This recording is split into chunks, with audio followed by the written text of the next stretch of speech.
Okay, so welcome to the Big Three Sportscast, where we talk about the Big Three sports: MLB, NBA, and NFL, but not necessarily in that order.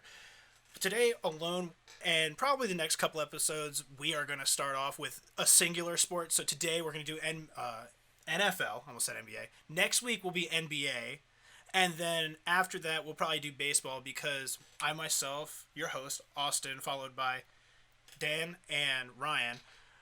Me personally, I'll be moving out of the house I'm in right now because I'm on summer break. But I'll be moving into an apartment and having a better setup than what I've got right now.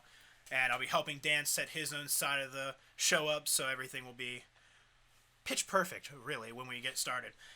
But so we're here today talking about the NFL. What is going to happen in the next year? We're going to be going over a couple of news topics over this week, the week of July 27th.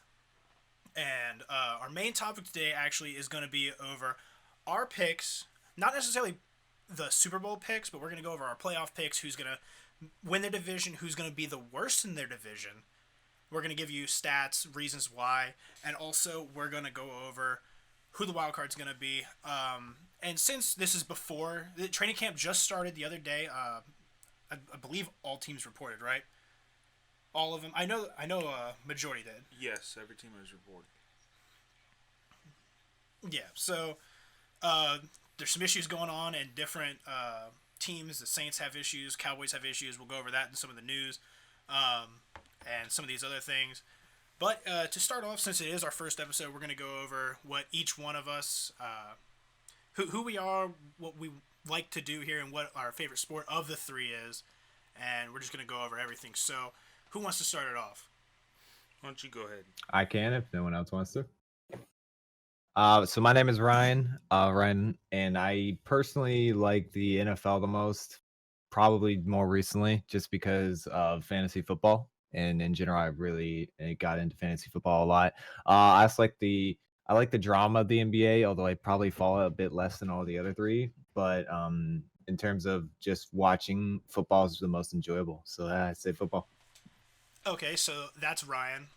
And now Dan's going to go real quick. Yeah. So my name's Dan. Uh, my favorite sport out of the three is by far baseball.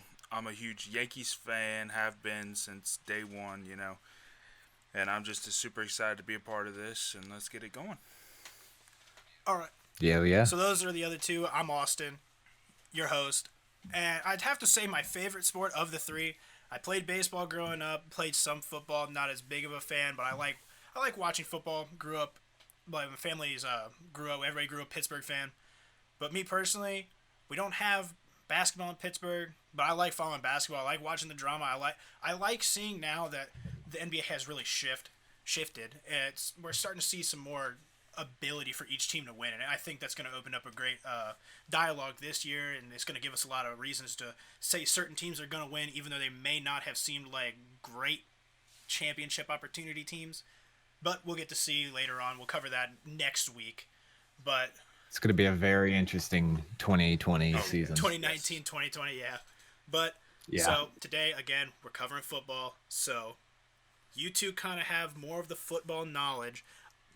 I personally, I keep up with it, but not as much. And I've done a lot of research for my picks because I don't want to be like just throwing stuff out there and just be like, oh well, I'm a Pittsburgh fan, so I picked Pittsburgh for a reason. No, I did pick Pittsburgh for Right. my division in the AFC North, but I have reasons behind it. I have concerns for other teams in that division, but we'll get to that in a little while. But to start off, Ryan, do you want to do our first news topic? I would love to. So the first news topic we're going to be getting into revolves around the current Washington Redskins running back Adrian Peterson, who has apparently been reported as to be in massive debt after apparently his lawyers explained that he trusted the wrong people, and he earned over the course of his career, which is spanning over 13 years, he's earned over more than $100 million. And of course he's playing this year, so he earned something like maybe 2 million or whatever he's getting for this year. But yeah, whatever. Yeah, he signed a 2-year, $5 million deal with the Redskins, and yeah, 1.5 million. You're right. And so over the course of his year, he's made more than $100 million easily. But apparently, The Athletic reported a few days ago that he's actually being sued for more than $5 million for debts in Pennsylvania, and also has been ordered by judges to pay back nearly another $3 million in loans. In the past, I guess, few years that he's taken out some loans since then, since returning from injury. And it's very interesting that after all the money, he's actually the highest earning running back, I think, in NFL history, that it's kind of just flip flop back on him, especially even all the teams that have tried to sign him and have signed him all this late into his career, and he's still playing, only seems to be for that one reason, that he needs the money. So, and he, I don't really know what to think of it per se, because I know a lot of people have this issue in sports where they trust the wrong people and they make a lot of money in sports. And this happens to so many different Hall of Famers and so many different people who have made a lot of money in professional sports, that they go into it and then they lose so much money after usually after they retire. It's not generally speaking when they're playing still, because they're usually still earning money. But after they retire, they tend to lose a lot of it by overspending and whatnot. It doesn't seem this was the case. It just seems like he trusted the wrong people. At least that's what his lawyer says. But I don't know. I'm interested to hear your opinions on it. I actually didn't know he was one of the highest paid running backs in the league, like almost of all time. That's I wouldn't put it past him. He was great before he got hurt. I mean, even now he's still good. He's just not the best back in the league anymore. But I mean, Yeah. they say a fool is quickly parted with his money, but don't know really what is behind everything. I just kind of looked up some stuff. I didn't really get anything out of it. But these guys are paid really well. I mean, it's just don't live past your means. Sometimes it happens though. He's had to go to court before, so it's you got to pay your legal fees and everything. But even then, it just he can't be doing that. He's playing now. He's playing because he has to. I mean, he's got a lot of wear and tear on his body. We'll talk about something like that. Another running back who's having to deal with that later. But me personally, I don't. It's just he's got to move past it and get ready for this next season. I hope Redskins are gonna need him, honestly. See, the thing is, for me, he's been in the league, what, 13? This will be his 14th season, I believe? 13, yeah, this will be his 14th. How do you go through $100 million in 14 years to where you're this far in debt? You know, you would think that somebody like this would have some type of a savings account or something, something set aside for a rainy day in case something like this was to ever happen. You would think and he's smart enough to do something like that, but yeah, and to follow up on what the lawyer explained, he was saying that he actually believes Peterson is a victim of fraud, and he said the legal process is ongoing. So it could be that he trusted somebody with a bunch of money or a bunch of his money to maybe, I don't know, a lot of professional players like getting involved with businesses, investing in a lot of different stuff like that. Maybe they don't explain what he invested in or what situation caused it, but maybe he invested in something, trusted somebody, and they just stole a bunch of his money. Who quite knows? Really, it might not be entirely his fault, but obviously you have to do thorough background checks on everyone you trust when you're a multimillionaire like that. Yeah. I mean, I'm looking at NBCSports.com, and they even say it's because he trusted the wrong people. So that's tough because I mean, you think you know somebody and then you really don't. That's just kind of heartbreaking, honestly, too. I feel really bad for that guy, but I mean, he seems like a really good guy from what everyone says about him, and all his teammates and everyone says around the community. He seems like a very humbling personality. So it's rough to see that type of person have to go through these struggles. Yeah. I remember going a couple years ago. My dad, he liked the Vikings, so when Peterson played for the Vikings, it was huge. My dad was like, "Oh, we gotta go," and he got tickets, and we went to the Redskins. We went to FedEx Field and watched the Redskins play the Vikings, and Peterson was playing. And I mean, honestly, even in the away stadium, he was still so respected, and he came over, took pictures with everybody. Seemed like a great guy. I mean, it's just like I said, heartbreaking to see something like this happen to him. But yeah, kind of moving on to the next news source, going on away from a little sad piece, kind of made a little happy. What made everybody happy years ago when Mark Sanchez had the butt fumble. The butt fumble has retired. And don't get me wrong, I don't think Mark Sanchez is an I don't think he was a bad quarterback. He had good years, but he also had bad years. He's just kind of was a mediocre quarterback. Wasn't anything special. But after 8 years, he's retired. He's going to ESPN. Maybe he'll be like Romo. I doubt it, because Romo was calling plays in the booth. I don't think Sanchez can do that. But maybe he'll be able to do something over at ESPN. But he made it to the NFL. Not many people can say that, so I think he lived his dream. Yeah, I gotta say, the funniest thing about Mark Sanchez is his best years were his first 2 years, and then the butt fumble happens, and it was so the way it happened was so public, and then everything about that, I feel like it got in his mind, and because he had legitimate talent, he just after that, it got probably so set in his mind what happened and how public, because it was during a Thanksgiving game, so it was very publicly displayed game. A lot of people saw it, and it probably got in his mind for quite a while. And it probably led to the downfall and spiral of where his career went, because he ended up being backup after backup after backup to all these different teams. He played 10 years in the NFL. Most of that was probably just as a backup. And I would say going to this new job at ESPN, it'll be interesting to see if he's able, as a quarterback who has played for so many different teams with so many different organizations and for so long. It'll be interesting to see if he has a different take than Romo did, because I feel like the reason people liked Romo was because he was just calling plays. He saw what the quarterback was seeing through his eyes, but it was like obviously through the broadcast eyes as well. And he could see that, and he was predicting what was happening. But since Sanchez obviously wasn't playing on the level Romo was, it'll be interesting to see kind of like the perspective from a backup for most of his career, or the guy who replaced the guy who got injured. The injured starter goes out. Mark Sanchez comes in for most of it. So I think it'll be interesting to see if he does well at this new job, because there's a reason ESPN hired him and no one else did, and because Romo's working for the NFL Network, I believe. Unless I think he actually retired from that to do something else, or is involved. I'm not quite sure which one he's working at now. But ESPN specifically, he got that job. So I think they wanted their own version of Romo. I'm not sure if they're going to get that, though. Mark Sanchez only had one, maybe two winning seasons, right? He was 8-7 in 2009 and 11-5 in 2010. Okay, I mean, Tony Romo took the Cowboys.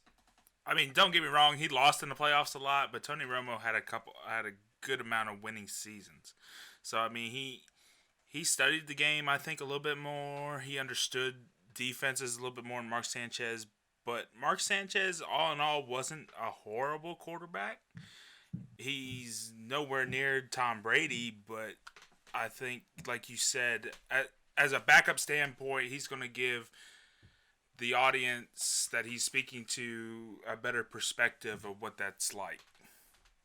So I was reading this article just a bit more about the Mark Sanchez new job that he's switching to, and I just realized it's actually not the ESPN pro football job. He's going to a college football job, which makes sense considering that he was such a high-profile college player. So he apparently auditioned with Fox Sports as well, but they liked him. They didn't have anyone really doing college games that would benefit him, so that he went to ESPN instead. So it actually makes a lot more sense for him to be in the college football broadcasting job as an analyst, because that's where he shined the highest in his career by far. And I think he'll do a lot better in that type of job than trying to work NFL, where it just went on a downward spiral and everything that he did. I agree.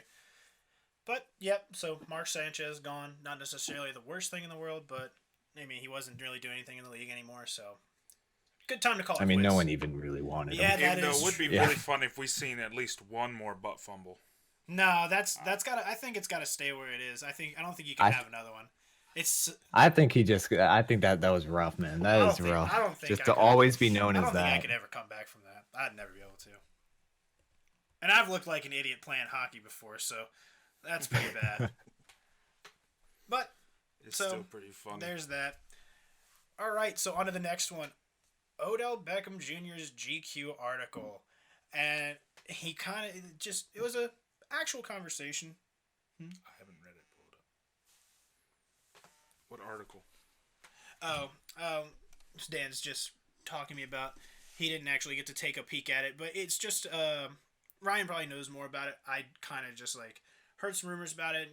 I read a Yeah, little bit about it. I mean, he just. I'm sorry. Hold up. Good lord.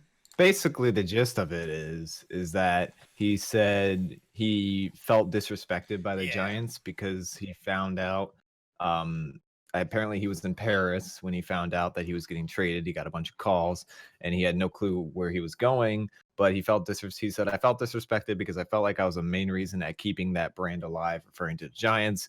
He said they were getting the primetime games still as a 5-11 team Yep, I'm last looking at year. that quote. And then he asked why. Yeah, and he said, because people want to see the show, you want to see me play. That's just a real rap. I'm not sitting here like it's because of me, but let's just be real. That's why the Giants are still getting primetime I could games. also say that And I'm assuming this is referring to last year, but Saquon took the world by storm. Nobody really expected him with that offensive line to have the season he did. So, I mean, he was the big ticket item, but you also have an up and coming rookie who this year in his sophomore year, if he doesn't have a sophomore slump, which statistically speaking usually they do, but they yeah, do. but these rookies, these past couple drafts have been unreal.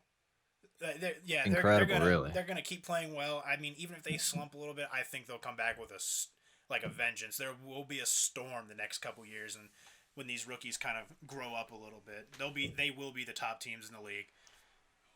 Oh yes, it's looking very interesting, but I think the comments, I don't know, because I know this is kind of who Odell is. But he almost did like I can't remember the exact word, but he almost contradicted himself in that article, because while he said that, at the end of the article, I read the whole thing. If you read at the very bottom of the article, it mentions that he said he was over the drama of it and he wanted to start anew, and that's the one thing he's working on. But in the beginning, he also puts out drama by just saying he felt disrespected. They only came to see me, blah, blah, blah. So it's kind of like you're contradicting yourself in your own article by saying you're over the drama, you want to move on, you want to go to Cleveland and start a But you're new throwing team, start shots at working your on the previous franchise. team. Exactly. So it's contradictory statements in that article. It doesn't really make sense to me. But then again, that's Odell. That's what he's been through his whole career. Ever since people have known him, he's a drama starter. He either starts it or gets involved in it somehow. And I feel like this is just another line in the continuing saga. So I'm sure the Browns are gonna have. They don't care at all what they're getting. They're getting a star talent, probably the second best receiver in the league, if not the best sometimes. And well, I mean, it's debatable. It's very debatable. The wide there's a It's lot of debatable wide these days. receivers. I think With a good quarterback, we don't know. We haven't seen him with a good quarterback in a couple Eli years. Manning has been on a slump for the longest time. So we'll see what happens. Might be time but for him to retire. I think yeah. Like, I feel bad that for the guy. He won 2 as Super well. Bowls, so. But I think that's why they drafted that quarterback from Duke, was because they were thinking that maybe Eli was going to retire when they drafted him, and therefore they wouldn't have had to trade Odell because Odell would have had somebody good to throw to him. Well, I don't know, because I heard. I'm pretty sure when I think his name's Daniel Jones from Duke. Daniel Jones. I think when they drafted him, they actually tried him out at tight end. I'm pretty sure I heard. Did they really? That sounds just look like that up. the I'm pretty sure. I'll look it up now. situation. You know which one? Right. What's his name? It's the third string quarterback. Also plays tight end. He's on like the kickoff and kick return team. I think he returns punts for him. So I mean, we're kind of seeing a little bit of a more than one position quarterback. Oh, the Taysom Hill. Hill. He wasn't. I thought it was the Giants who wanted him. It was just a team in the combine wanted him to try out it. I see. So it was just something I thought I heard. But I mean, he's got the size to be a tight end. Oh yeah, but I don't know because a lot of these good quarterbacks don't necessarily come from the big football teams. They come from no, they don't. Like guys can come out of nowhere and just be good. As long as they've got the arm talent, as long as they can hone it, they'll be good. But I mean, I will say this, just looking at the Giants organization as a whole, and no disrespect to Giants fans out there, but their organization ever since free agency happened, when they traded Beckham and all that craziness that happened there for the draft picks that they got and the everything that came with Beckham, or everything they traded for him. And then instead of taking a higher pick that they could have, or a better player, they take the Daniel Jones player out of Duke. it looks very bad on their part as an organization because it feels like you traded Odell for Daniel Jones and the other person that they got in the trade, which is blanking my mind right now. But it doesn't seem. I know they want Daniel Jones to be either they want him to be their future quarterback or they're just filling him in when Eli retires at some point. We'll see. But they have Saquon there as their main focus, obviously, and it kind of feels like as a Giants organization, you're stuck in this mud pile where you're trying to get out of the pile where you dug yourself, but you don't know how to get out of it quite yet. I don't know how I feel about Daniel Jones yet, but like I said, we can see him. We'll be able to see him in spring training. Oh, not spring training. I'm sorry, I'm thinking baseball.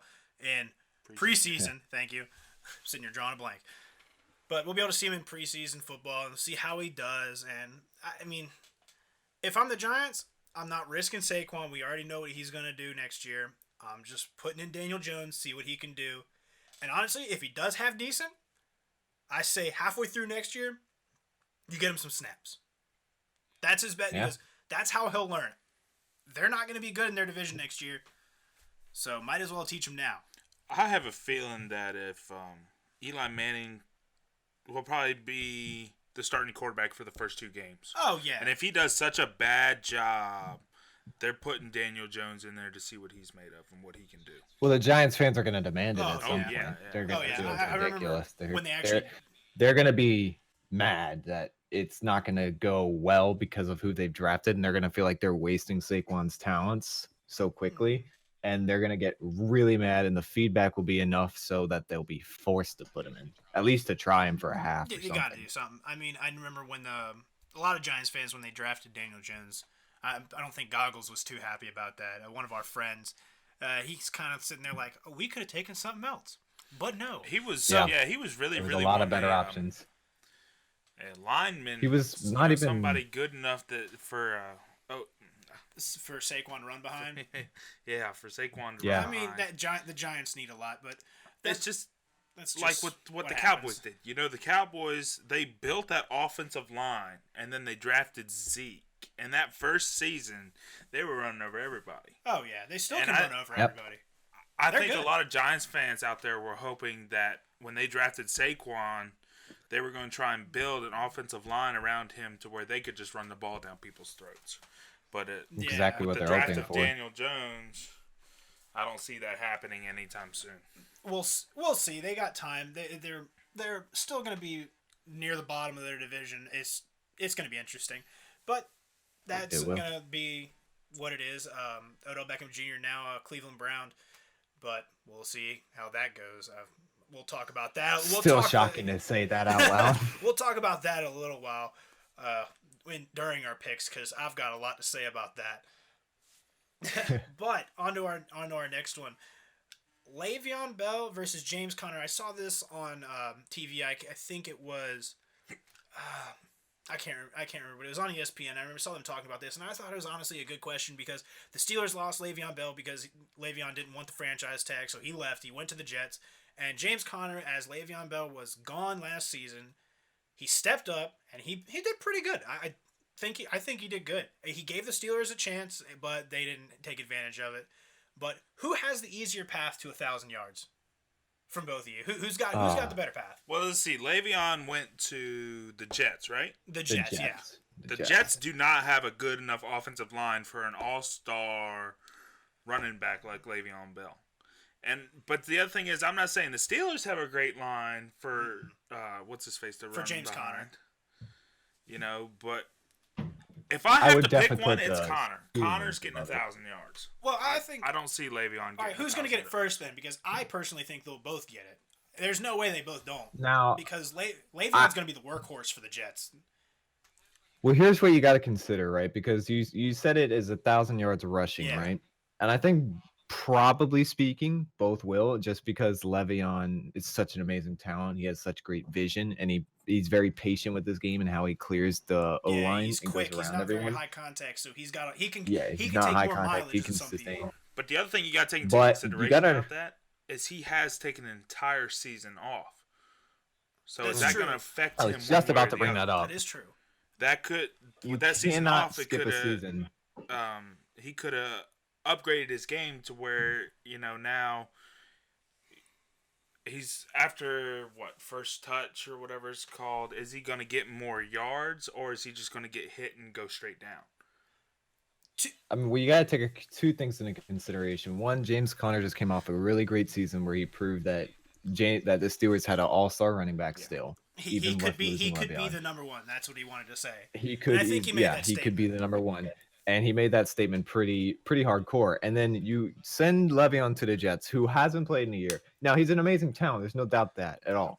He hasn't played in a year. But one thing both of these backs have is they have the ability to catch and run out of the backfield as well. So while both are really good running backs and both are very good at running, I think James Conner is going to be used more as a catch and run back than Le'Veon will be. Because as a catch and run back, James Conner is going to get more touches, more opportunities. Now, you obviously have Juju Smith-Schuster to throw to as well, but you did lose Antonio Brown. He's such a big. You did lose Antonio Brown, but Juju Smith-Schuster has proved to be a very good talent as well. And with such a big target as a receiver, you can get your running back more options, which then in turn makes them look at the running back more, and then also lets your wide receiver get more options. So I think maybe James Conner gets there. Le'Veon Bell might get to 1,000 yards quicker, because he's going to be running more. Yeah. I think James Conner gets more receiving yards than Le'Veon Bell does this year. But I think Le'Veon Bell ends up getting more rushing because he's going to have to run, because the Jets are not a good team on offense besides him.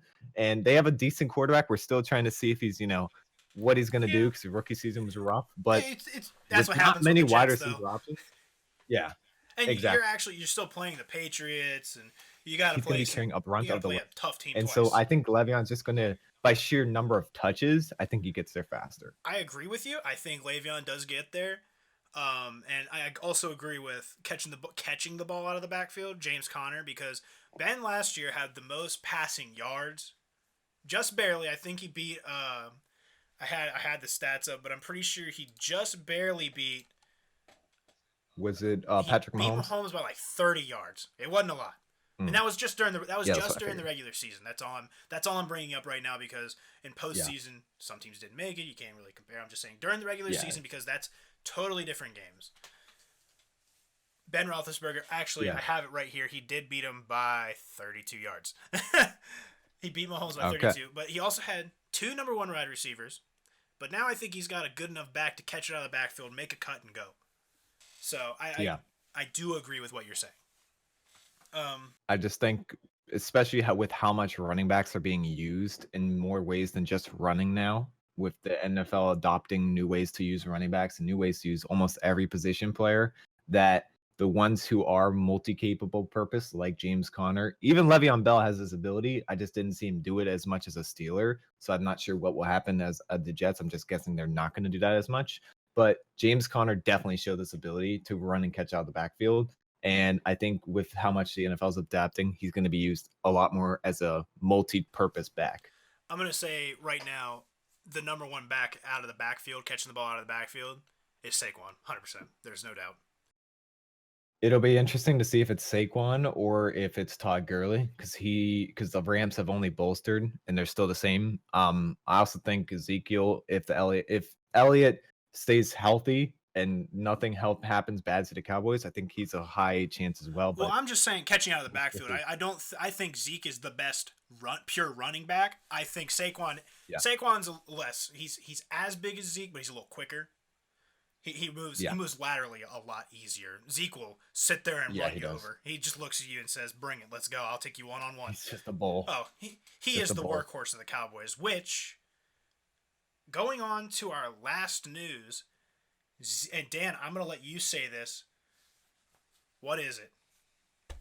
Zeke did not show up or get on the plane to go to training camp. And I'm included with Cowboys Nation, and we are furious about this. I do have one thing to say about this real quick.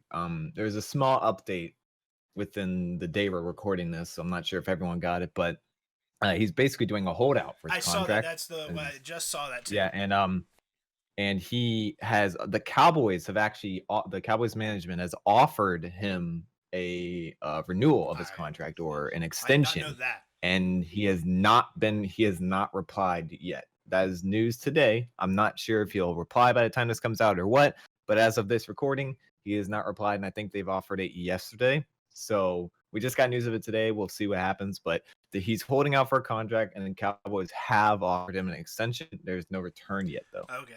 Well, new information changes my entire thing. Well, Yeah. Either way, he's got to take it. If he doesn't take it, my whole system is screwed. Because the Cowboys, the NFC East, which in my opinion is the NFC least, well, because I'm sorry, guys. But it's true. It's true. It's sorry. It was definitely true last year for sure. They were not the best division in the NFC by far. They're kind of like the I'd say a division with the Patriots, Jets, Bills, and Dolphins. Yeah. It's two really bad teams versus two teams that, well, one team that's gonna do something and the other team may do something. But the other thing you gotta take into consideration is that the NFC East is the only division that every team in it has won the Super Bowl. Okay. That's true. There you go. So no matter how much people hate on that division, we are above everybody because all four teams have won the Super Bowl. Well, let's take a timeout and just say, if we're talking about the past, you've got it. But we're not. We're here today, where they are now. The Cowboys are in trouble either way. I will say this about the situation with Zeke. He currently is still on a rookie contract. He's only through 3 years of it. He's got 2 years left on it. He's going to make 3.9 this year, and then he gets a massive $6 million boost to 9.1 in 2020. But apparently, he feels he's underpaid. And he wants to get a new contract because he's, running backs to their bodies tend to die out quicker than almost any other position in the league, which makes sense. Very physical. Like, he plays a very physical game. Yeah. So he needs it, honestly, because they're running him to death. And what they're gonna do to him is the second if he doesn't get a new contract and his rookie contract runs out, he's gone. They're not gonna bring him back. It's like kind of reminds me a lot of the Le'Veon situation with the Steelers right when it first started, because right when it first started, Le'Veon was like, this is ridiculous. I need a new contract. I'm taking all the work right now for you guys just to let the receivers get a bunch of catches and make them look like the stars. I deserve more money. And he had a whole different egotistical approach to it. But with Zeke, it feels like he also has that kind of same approach where he wants to get more money. He's just not doing as dramatic. I will say this, though. He apparently, it was reported by Pro Football Talk that if a new contract doesn't get reached by Friday, I believe, or not quite sure which day they specifically said, but if a new contract doesn't get reached soon, he planned to go out of the country for a while. So I'm not quite sure how long Zeke plans to be. If he already left, then that's news to me. But that would be even bigger. But it is interesting because if he doesn't report to training camp, obviously that's not a huge deal. Players have not reported to training camp before, still played the season. Emmitt Smith did the same thing for the Cowboys. Yeah, exactly. And exactly. I'm pretty sure that was the year they won the Super Bowl, and pretty sure he was the MVP. Now, Dan, I know you're a big Cowboys fan, so I do want to hear your opinion about this. He's winding up. See, okay, Cowboys so Nation. we go back to draft day 3 years ago when we drafted Zeke. I was furious. I wanted a quarterback.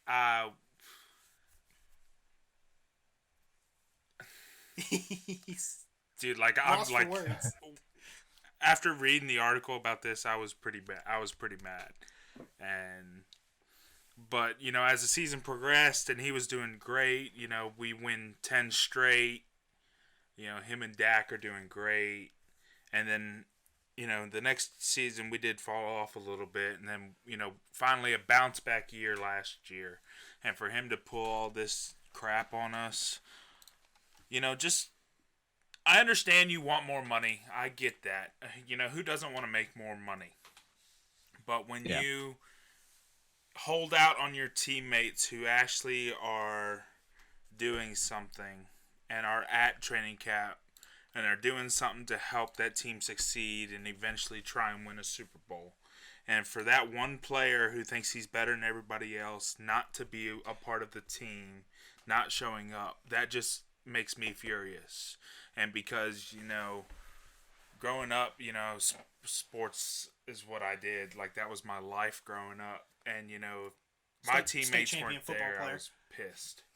What? It's a state champion football player, right? Yeah.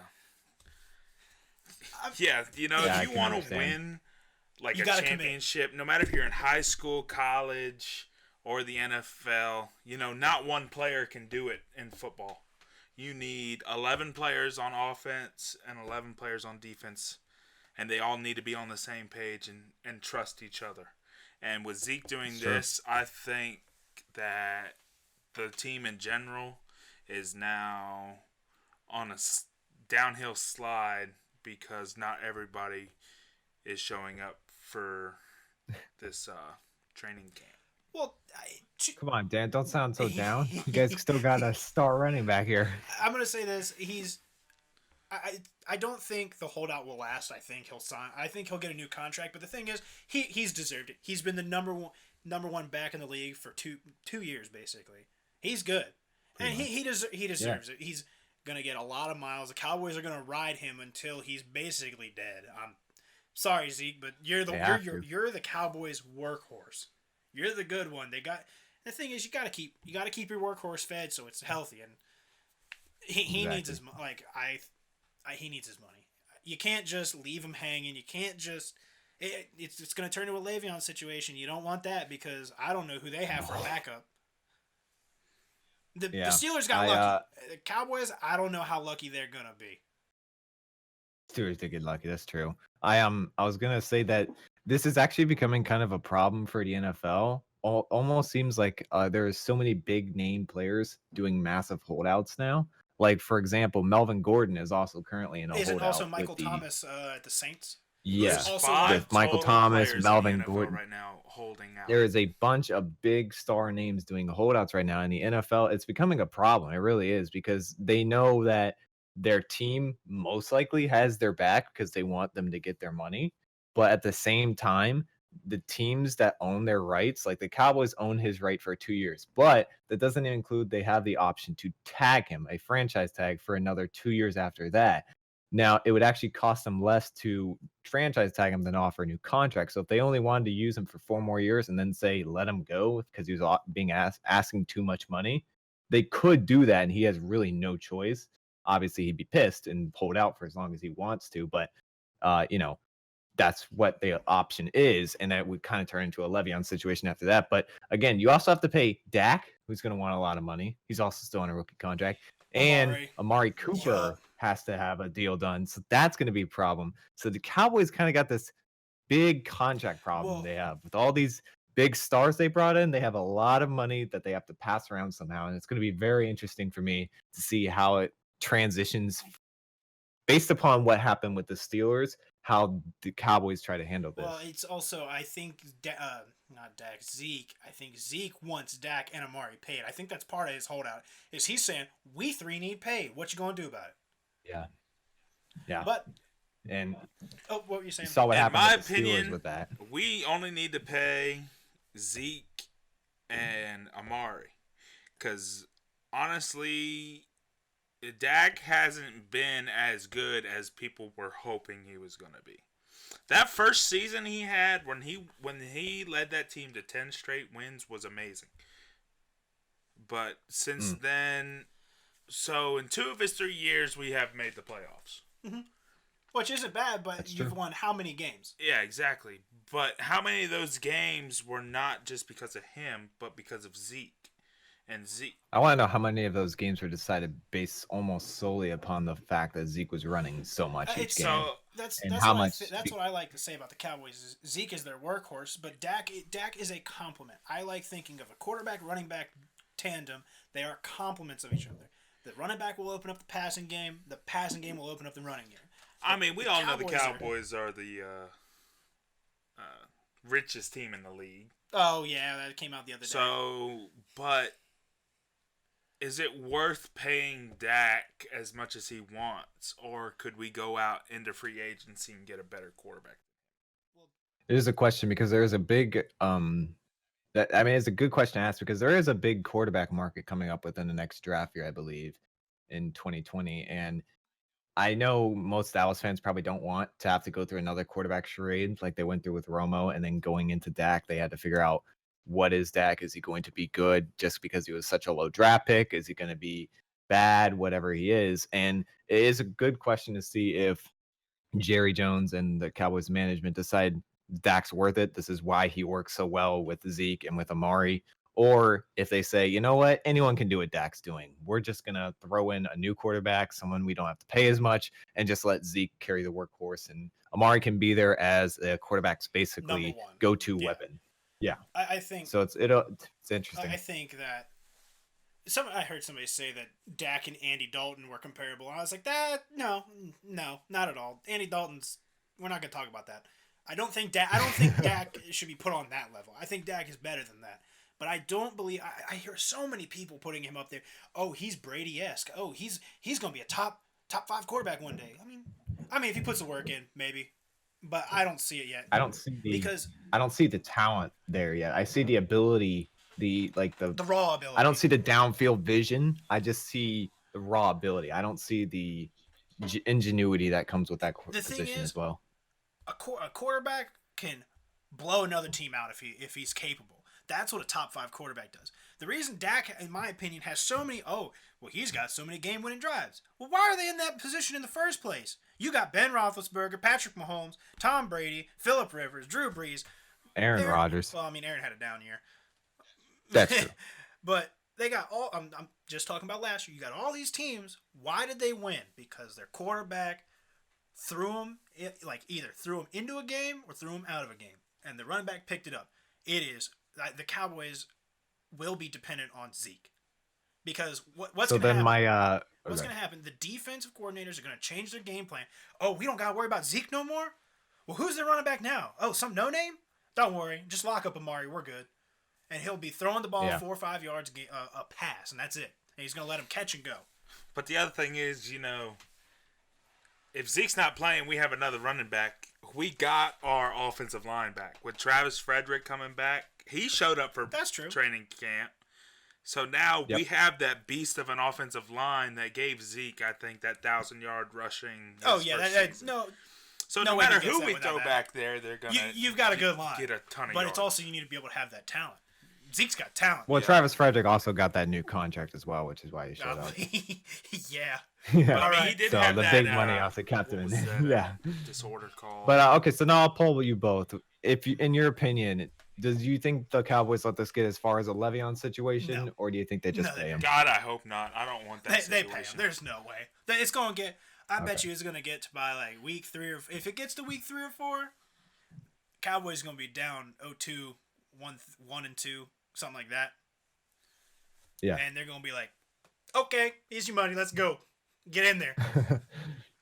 I agree. I don't think it gets past maybe a couple weeks. I don't see that happening. I see it being resolved by the second preseason game. Wow, really? That would be impressive for Jerry to be able to pull that off because they have offered him a contract. Well, he's it's whether or not he feels I know it's whether or not he feels that's enough for him. I wish we knew how much that money was. Yeah, how much they offered. We'll find out if after the offer is gone through and he either says yes or no. But all right, so we're gonna cut it there on our news and we're gonna go into our main topic. Ryan, do you have it pulled up? I'm gonna let you read this one. The main topic I believe that we are going to be talking about is the best team in each division. And we're gonna go through playoff picks too. Now I'm not gonna do Super Bowl picks until week 1. Because I'm going to allow people to really think about it, really get a solid pick in. I already know what I'm going to pick. Actually, we can go through it now if you really want to, but I'll let you change it by week 1. Well, I'm going to say we're going to start with AFC or NFC. If you have a team, if you're a diehard Steelers fan or Cowboys fan or Redskins fan, everybody knows that you're going to stick with your team because that's who you are. I'm going to be a realist because I don't, like I said, I like paying attention to everything going on in football. I'm not the biggest football fan. I will definitely watch it and I will definitely keep up with it. I'm not going to sit here and lie. Halfway through the season last year, I truly thought the Chiefs were going to win the Super Bowl. Oh, they looked good. Most people did. Can't lie. So, don't get me wrong. I'm a Cowboys fan, so I'm always the Cowboys are going to win the Super Bowl. Cowboys are going to win the Super Bowl. You got to stay hometown. But Seeing how the Chiefs played last season, man. And they're a little bit short. They Was just felt a little bit mind-blowing. short. Just short. They were playing, especially with the rookies they had. Yeah. They were playing so unbelievably better than everyone around Yeah. them. And there was gonna be a fall off. You knew it was gonna come just because of the pressure that they had, because they were New big they went so stage. fast. It went so fast to the Super Bowl. So young team, and then they get there and they almost do it. And it's that you can't blame them for not, because they're just such a young team, and they're going against Brady, who's been there for years, has won it 6 friggin' times. You can't blame them for that. So real quick though, before we get into our picks, I want you to make your prediction. I know it's early to be making the prediction, but if you had to predict, what are you going for? Ryan, you go first, then Dan, and I'll go last. So now we're talking about Super Bowl. All right, picks. so Super Bowl. Your we're two teams talking- making it to the Super Bowl. Who is it? Oh, that's a hard one, but I'm going to It's start early. from the AFC. I would say if I had to pick one team, the obvious answer is the Chiefs, but I think the Patriots Really? might. I mean, it's the Patriots. They have a really good chance to almost always, Okay. but I'm gonna stick with my gut here and say Chiefs again, because I think they still get And up who's there. representing the NFC? And the NFC, this is a really hard division to pick, or conference to I mean, pick. It's A lot of good teams that can make the it. Cowboys have the potential. Okay. Obviously, they very much do. I don't think the Eagles are going to be as good as they were last year when they made that run in the playoffs. Okay. The Cardinals suck, so that's out of it. Just for I don't know. We right now. haven't Even seen Kyler Murray. Kyler play Murray, yet. we haven't seen Kyler Murray. That's true, they're but missing- even they're the missing a team lot of around stuff. him has so much missing. But anyway, if I had to pick one, I think it's going to be either the Bears or the Pick one. Rams. Gotta And pick- I know gotta the pick Bears one. is a weird. Okay, I got to pick one. I pick Okay. Rams. The Rams. So Chiefs Rams is what you're going for, or you're saying Patriot Rams? Chiefs, Okay. Rams. Dan, you're up. Just know. Okay. I'll let Ryan do an explanation. We'll do that later. Just teams. What are you picking? Be a homer, For pick your AFC, Cowboys. By far, I'm going with the Chiefs. Okay. I like Patrick Mahomes. I think he's been really good. And even though I'm a Cowboys fan, the potential's there, but I see them making it to the semifinals. A lot of people have them going to the conference. But I think since the Saints got screwed over last year, they're going to be in it this year. So I think it's going to be the Chiefs and the Saints in the Super Bowl. Okay, and I'm actually It's not a bad pick. I'm actually agreeing with you on that. I think Saints representing the NFC. I have the Eagles being a good team this year, but I don't have them going that far. I think the way I see it, after an injury, I give you 1 year, because after a serious injury, it takes time to jump back into the saddle. You got 1 year Yeah. to get back into the saddle, I give you, but after that, you're on the hot seat. You either Yeah. return to form or you don't. So Eagles are out of it for me. But I agree with the Saints. Saints are a big pick team. I think after last year, like you said, they're coming back with a vengeance. They've got And I don't think losing that one running back, I can't remember his name right now. I think that's only going to benefit them, because they were sharing so many Yeah, I downs think- together that I now think having he one gets solid like running back does help. Definitely, yeah. Kamara is the better of the two, and the other one was Mark Mhm. Ingram. They lost Oh. him to the Ravens. Mark Ingram, I right. think Yeah, is I don't where he know. went. I believe But so. either way, Wherever he Ingram's- went, Isn't Ingram kind of old? But I mean, I think it's only going to benefit them. So now they don't have people arguing, put Ingram in, put Kamara Yeah, in. you don't who have gets them more going back and touches. forth. I think Kamara can just focus on being the best that he can be. And now. then he was a great. I've honestly got the Chiefs too. I think the Chiefs. The thing is with Brady, I'm not saying he's going to fall off the cliff this year or next year or the year after. I don't know when it's going to happen, because he looks good. Period. No one does. But when it does Yeah, he happen, does. I bet you it happens quick and in a hurry. It's going to look Yep. bad. Because well, he's also still coached by Belichick. Belichick will give him a good fighting chance to do anything. But I think, And I know people are saying losing Gronk didn't matter because last year he kind of felt irrelevant, but I think it's going to That's a affect locker room presence Brady a and little bit a more. safety than- tight end that's yeah. like you can Yeah. check down to. It's always nice to have. It's like when Steelers had Heath Miller, or the Ravens had, I think it was Heap. I think it was Right. Heap. Yeah, it's the same thing.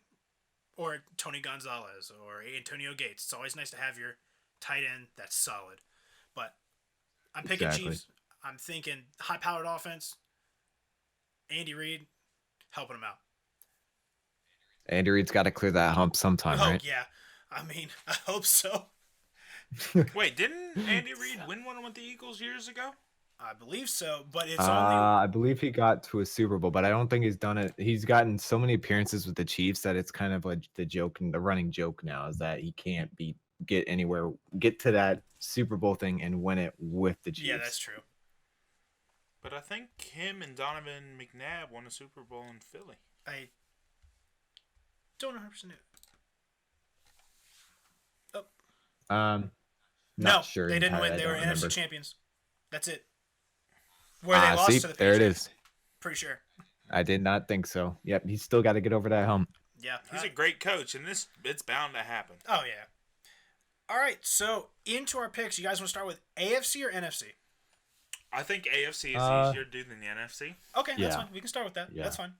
All right, so we'll go each division. We'll go by division. So, who wants to go first? We'll do the AFC East, which is literally should be the easiest thing in the world. If you don't have, I'm gonna say it right now. We all have I'll Patriots. just mark this. We all have I'll Patriots. just mark to one, this right right now. The only one who's really gonna come close is the Jets with Le'Veon. Yeah, there's but I no don't way. even. I think don't they see the have that Jets winning more than much. I 7 don't even think games. they have. There's I no don't way they even go think they have 4-2 that much though. confidence. Again, that was last year's record. There's no way they do that. I think at the end of the Yeah. season, 4-12, the not 2. Jets are 7-9. 7-9, really? Yeah, I think. I don't see them I think winning it's gonna any be a more than struggle. 7 games. All right. And then worst team, we have the Bills, right? Or do you have the Dolphins?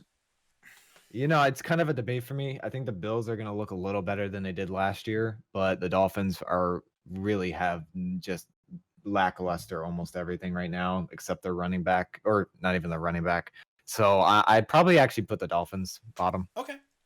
Yeah, I've got the Bills. And Dan, I you mean, have if we the were Bills. all being honest, there's 3 teams that are the losers, and it's everybody but the Patriots. So it's the Oh, Dolphins, yeah. the Bills, and the Jets. I mean, we all know the Patriots are coming out on top of that division no matter what. Oh, yeah. So, We could all be wrong and watch the Patriots be dead last, but I'd be stunned. No, if- I would. honest I'll to stop God, this podcast already. I'll let somebody else host. I would love I'll the quit. Bills to win that division.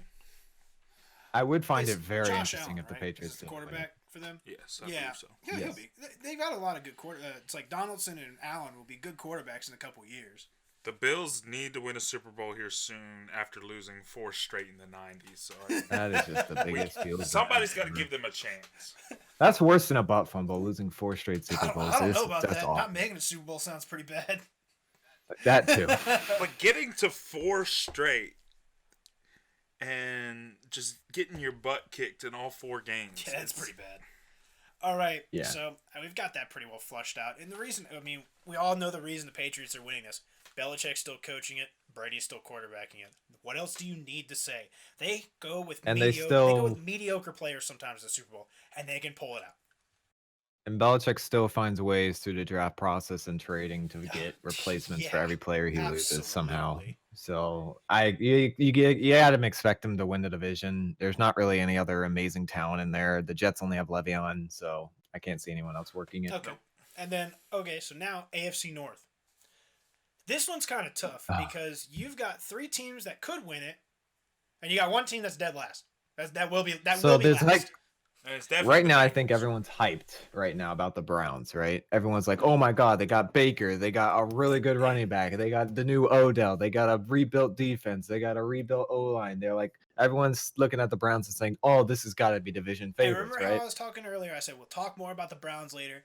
This is where I want to talk Yeah. about them because me personally, I've got them in a wild card spot. It's the Steelers won. The Browns will be much better than they were last year, but they won't be better than the Yeah. Steelers because I think the Steelers were distracted by a lot by you got Antonio Brown crap going on, Le'Veon Bell crap going on. Now you've got a solid true. number 1 and a solid number 1 wide receiver and running back. You've got it set, and I think they'll be fine. I'm picking them at number 1. I think they'll trade records with the Ravens. I think they'll go 10-6 because I bet you they lose to the Browns at least once. Now put those 4 teams in order. Oh, put them in order: Steelers, Browns, Ravens, Bengals. Because the Bengals are going dead last. They need to figure out what they're doing because they either need to blow it up and restart, or they need to put They have some so people. many problems. They need to move some people around. Now I agree with you with the order. everybody was amazed with how the Ravens played last year when Lamar Jackson came in. Nah, I think people are gonna figure him out. But I mean, just like RG3, when he first came in the league, everybody was amazed how good the Redskins did that first year. I mean, Lamar Jackson resembles a lot of RG3. It's a lot of the way the running quarterbacks go. And if he gets hit one good time, he's done. He's very fragile. Mm-hmm. So I see. He looks very fragile. Dropping from the first to third, and the Steelers are moving up, taking that first spot, and then the Browns are. I only see the Browns going 8-8, but they're definitely a wild card. Yeah, I think they make the wild card. If the Bengals go 6-10 again this year, it's a miracle. That is a tough division. It is. I honestly think any three of those teams could win. Oh yeah. I'm just picking the Steelers because I'm pretty sure now that everybody's gone, they'll have peace of mind. The Cleveland Browns. The reason I'm saying they won't win their division is because they're gonna have drama. I guarantee you, we make it to week 2. We won't even make it to week 2, and there's gonna be somebody said something. Somebody's gonna yell something. Hot head personalities on that team. But Baker's gonna be good. I think I'm gonna be the odd man out, and I'm gonna put it like this. So I have it: Browns, Steelers, Ravens, Bengals, and the reason I have it like this is because the Browns, the way I look at it is there will be drama, but they have too much talent on their team to not make the playoffs at the very least. And I think they surpassed the Steelers barely because they were beating the Steelers. They didn't beat the Steelers from what I remember. They went 1-for-1 or something. They tied. Or maybe 2-0. They tied. Okay, and then the Steelers won the other, I'm pretty sure. Not right. Much, so again, they didn't beat the Steelers last year. Close. And that was without the star names they have now, right? That was without all the big transitions that happened. Mm-hmm. I think they beat the Steelers, maybe not twice, but I think they at least beat them once. I think they beat the Ravens, and I think they beat the Bengals both times because that's easy. I think the Browns are either 9-7 or 10-8, 10-6. And I honestly think they're going to be very good this year. I don't think they do much in the playoffs though, because they're such a new team with so many different personalities. I mean, some same. Obviously, they've had Jarvis there, and Jarvis and Odell have a very good mesh from college. But they played high school I think together too. Really. That is, they've been there for forever. They know each other for a long time. So they got a great mesh on receiver. They shouldn't have much issue with that unless one is the clear favorite and then one might have a bit of jealousy problem. We'll have to see how that goes. But the Steelers, I think without the drama, they're going to do a lot better. But whether or not they're able to contend with the talent on defense is where I see the biggest problem for the Steelers. Here's what I'm saying, because now I'm pretty sure Ryan Shazier was not there because he's been in rehab. Yeah, he was injured. Yeah, he was hurt. He actually, I remember seeing him walk for the first time in forever. He actually stood up to drop a puck at a Penguin game. Yeah, that was a miracle. So good on him. But they actually, I believe their first round draft pick was his last name's Bush. I can't remember his first name, but he is supposed to be Devin Bush. Yeah, I think you're right. But Bush is supposed to actually he's gonna start. He will start. Yeah.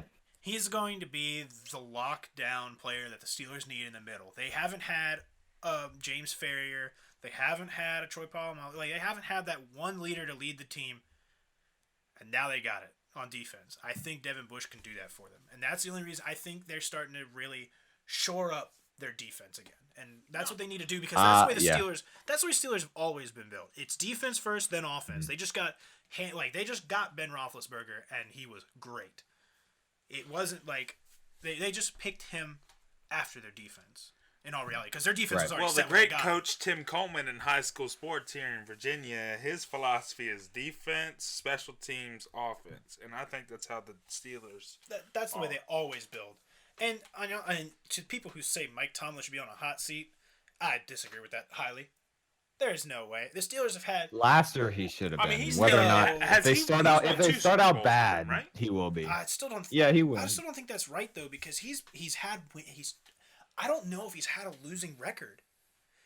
No, he hasn't had a losing record, but I think they had such a good team last year, and the way he let it all fall apart, I think that's why people said he should have been on the hot seat, because their team underperformed due to the drama. And I think as a coach, you have to control that, and that's why I think people were saying he was on the hot seat. But the other thing is, you can't just put everything on the coach because of drama. No, of course not. And I think players need to step up too, and that's what the Steelers need to have their Steeler way back. I forget exactly how they put it, but it used to be a saying for it. But they need to have. It wasn't called the Steeler way. I'm just saying that's what was missing. They used to be players led in the locker room, and they just didn't have that last year. Now they need to have somebody step up, whoever it is. I think Juju would be a good locker room presence for him. He needs to step up and become that leader that they need. But I think that with losing Le'Veon and AB, it has lifted a burden off the Steelers to play how they've been playing years before that last season. Okay. So I think because of that, they win that division. Okay. We'll move on. Enough Steeler talk. We'll do that later on in the year. AFC South. Who y'all got? Now, this is a weird division, I think. Weird division. Yeah, I was literally about to say that. It's said. very hard to pick this one. I'm still going with the Texans. I like the Texans. I think they're going to be great. So I'm picking the Texans to win. And even with the addition of Nick Foles for the Jaguars, I don't see them doing any better than they did this year or last year. Seems to only be good enough to make the playoffs. And I want to say that the Colts have a good shot at being either wild card or making the playoffs. If Andrew Luck plays anything like he did at the end of the season, Yes. I think the Colts win this division. However, the Texans need Deshaun Watson to play like rookie Deshaun Watson and not sophomore year, because last year he had a slump and it wasn't the best. I mean, he wasn't terrible, but he wasn't nearly what he did in his rookie season. And I think Marcus Mariota from the Titans obviously is going to I need to see something from him, because he's supposed to be this perennial talent who's never had that blowout season where he's like, oh my God, this is why we drafted him. You need to show why you're drafted so high, because he's never done that. We're talking about Andrew Luck, right? I him stepped to- away for a second. Marcus Mariota. Mariota? Oh, okay. I'm totally on board with you. I was like, Andrew Luck's No, been Andrew hurt. Luck. Andrew Luck's been great. He's just Andrew been Luck's hurt. I was great, gonna say. Yeah, I was like, yeah, let's no. not talk about my man. Mariota's my biggest problem. I've always expected so much from this guy, and I just never see it. And I'm really disappointed in how he's turned out. And I think he has to prove it this season. Like, he's that ticket item the Tennessee Titans paid for. So, but if I had to do it, I'd say the Colts, the Texans, and it's a toss-up between the Titans and Jags. If Mariota plays great, it's the Titans. If it's not, it's the Jags. What do you think, Dan? Okay. But I still think the Houston wins that division because of their defense. I'm with you on that. I think it's a Hopkins, their receiver, I believe. Yes. He's a top Hopkins. receiver in the He's league. top 5. He's by far top 5 receiver. I think he's top 3. He's good. He's better than Odell. He is. Yes, he is. If he's playing on top of his game, he has made insane catches, and he does probably get more open than Odell does. I think athletically Odell's better though. Well, the other I think thing is, athletically he's got more jumping. I agree with that. I'm saying the better of the 6'3". overall. Odell's like what, 6 foot, 6'1"? Yeah, Odell's shorter. It's a little shorter. So I mean, it definitely gives him an edge. For a receiver, it helps to be like 6'2", 6'3". For sure. But for me, again, Texans are the one. I actually am going to say, this is where I differ from everybody. I'm going to have Jacksonville make a wild card, and I put in my notes that they are the wild card. Okay, that's interesting. They will be the 6. They will be the last team in. Is it because of Nick Foles that you're putting that there? Well, they had a down year defensively. And I think they have a back. They also lost their running back for a while. Yeah, I think they have a bounce back. Stop playing with that underneath my. That's why I cannot wait to get in my new apartment. So much crap on my floor right now. But I think that Jacksonville has a bounce back defensive year, which is what carried them. And I think their defense bounced back enough to carry them to the wild card. But they're not going anywhere. They are going to get blown out in the wild card. And the reason, and I'm saying this because I don't think. The other team I was going to pick for the wild card, it was either going to be the Chargers or the Raiders. I don't think the Raiders are doing that. And Raiders ain't coming anywhere close. Yeah. I was going to say, Raiders, I thought about it, and I was like, dude, that's such a long shot. I was like, Jacksonville's got a way better chance. But I said Los Angeles, the Chargers, Phillip Rivers is good.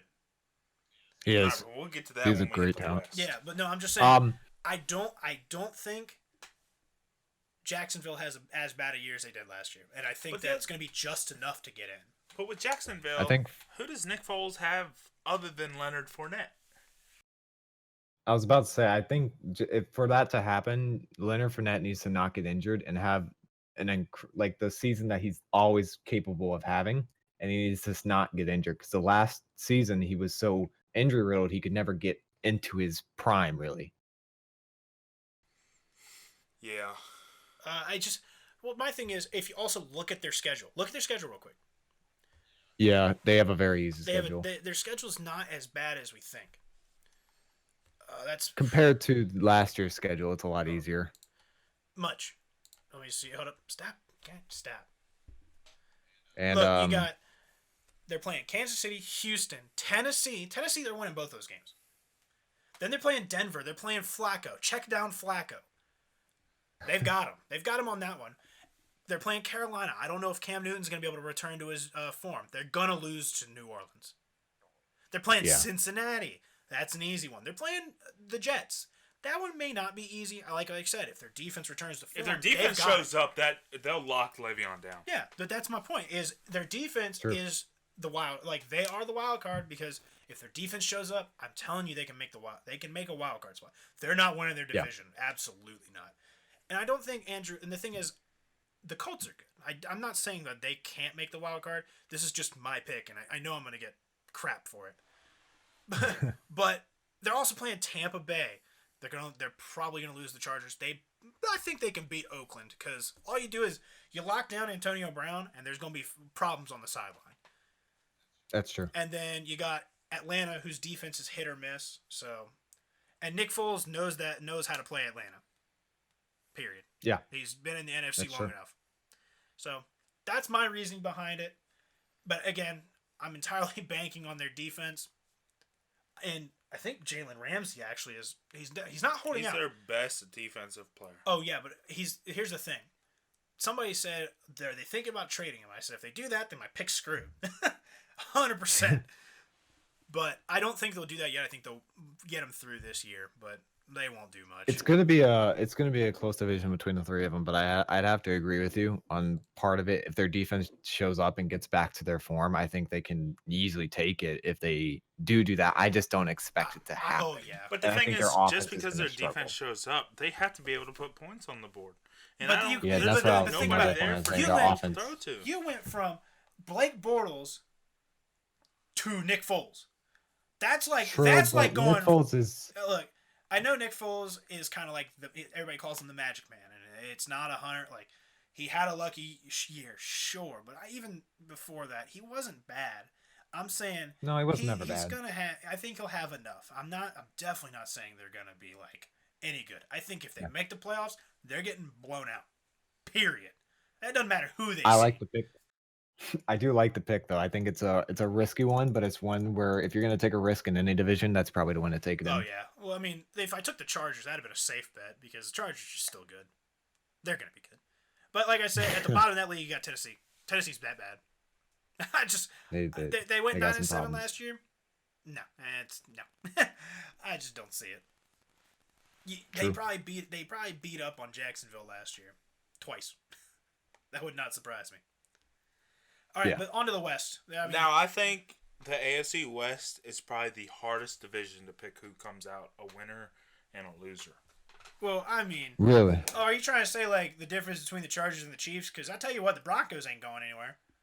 I think Broncos are going to be last because Joe Flacco is not the quarterback of the future. No. By far, the Raiders are last. Really?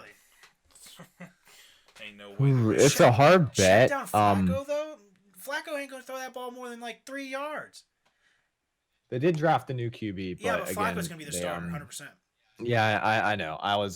I think the Broncos fans are going to be kind of like the Giants fans in a way, where they want to see their new QB because that's what Broncos fans do. They want their QB. They love their QBs, and that's the big thing for them. I think the Chiefs easily win this division, but I think the Chargers make it a really big challenge at the end because the Chargers love to go on slow starts and then They had ramp like it up a near the massive playoffs. run at the end. They have a massive run at the end. I think they make it a really close challenge at the end, but I think the Chiefs have it easy up until then.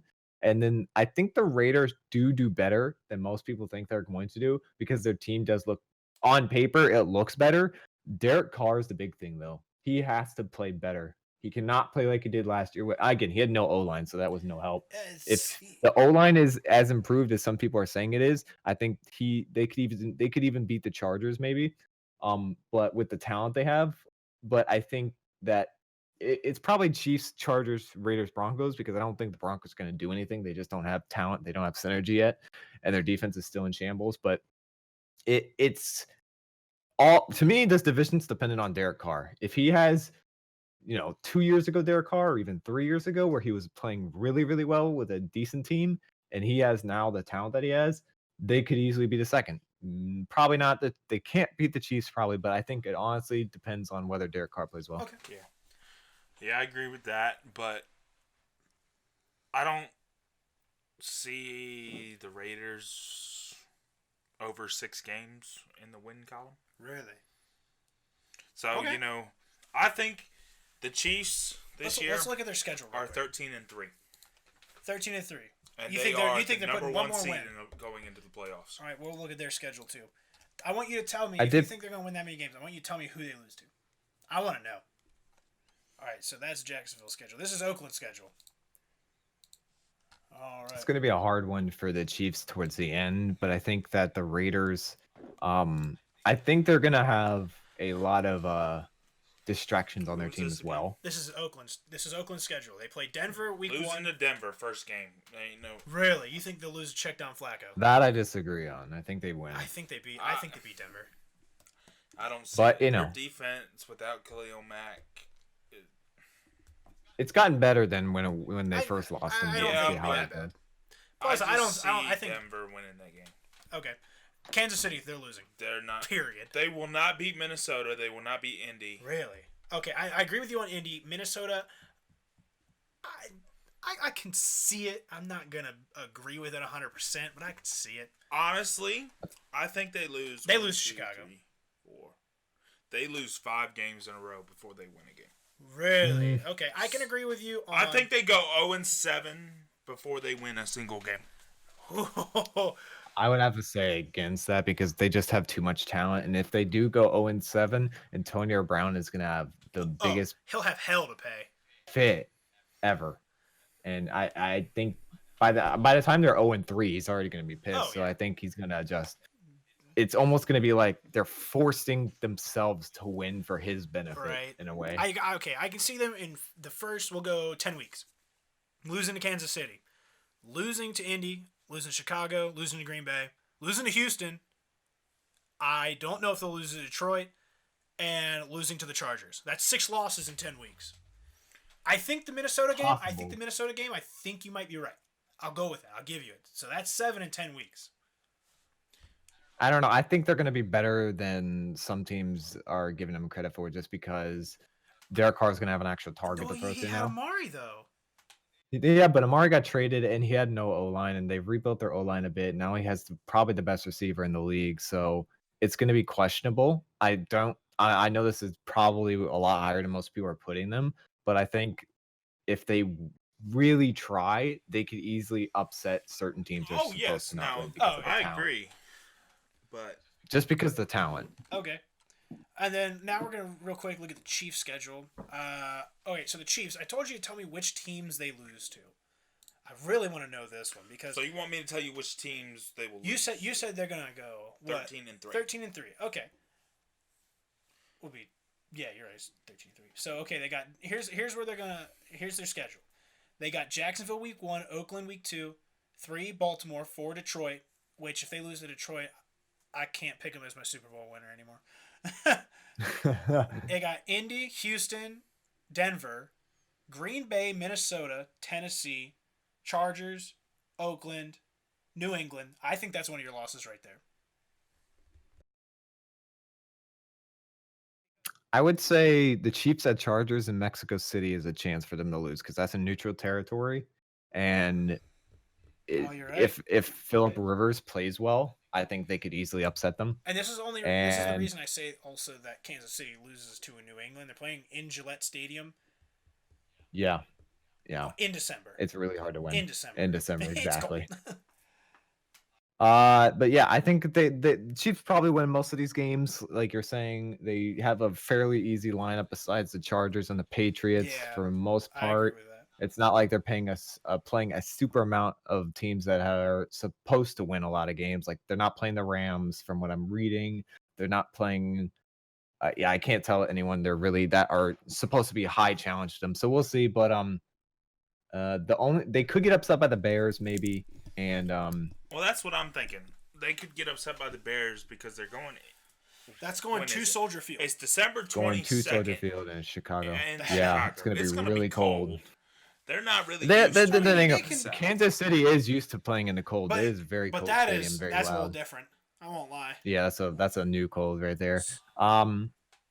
So I don't know. I agree. I'd probably say they're gonna win most of these games. There's very few teams I see them losing to, unless there's an upset, maybe in a neutral field like Mexico City. Okay. Like I see the Chargers in Mexico, they lose. They lose to New England in December, and they lose to Chicago in December. They go Okay. 13-3. Okay. If I was gonna give you a fourth loss, I think they lose to the Chargers once. But that I don't Or see another that because time. they're home.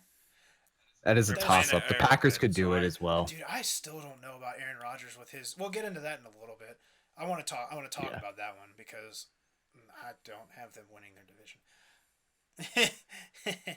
All right, but on to the next one. We're actually going to save the NFC East for last because that one's going to be a real toss up.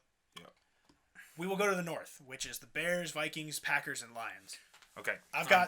I have Detroit last. That's just saying that now. I think we all three have them as last. Do you have them as Yeah. okay? That's Yeah. fair because I- they need to figure out what they're doing. If they're kind of like the Bengals, they need Matthew to figure out what they're Stafford doing. does not have anybody. Yeah, but that's Yeah, they're he's got a wasting his really career. That's bad what I'm O-line saying. right now. They need to figure out what they're doing. They either need to build around. They him just need quick. to trade Matthew Stafford. I actually agree with that. I think they need to get rid of him. I think they need to rebuild his team around it. I think He they doesn't have have- Matthew Stafford's an They've amazing wasted quarterback so when he many has an years of his O-line. career. I wouldn't want to stay if I was Stafford. I just wouldn't want to. He probably doesn't want to, but again, there's no chance that he's going to get traded right Oh, now fuck, just I because love they my have a confidence. contract. Shit. Oh well. I guess I gotta say I would have out of the NFC North, I'd say Chicago above Green Bay, but Green Bay I think is gonna be a bit better, and Aaron Rodgers is gonna have a comeback year compared to last year. The Vikings are really hit and miss for me because like 2 years ago they looked insane, and adding Kirk Cousins should have made them It should have better. put him over the top, but it never did. It should have put him over the top, but they just couldn't do it for some reason. I think with another year of experience in that team and them molding even more and with their roster changes that they have made, that they could technically just take the division outright. But the Bears look better than everyone to And me. here's kind of my concern. I've got the Bears too, but I've got them as a question mark. Honestly, Yeah. that division could be. I'm not saying it's gonna be weak.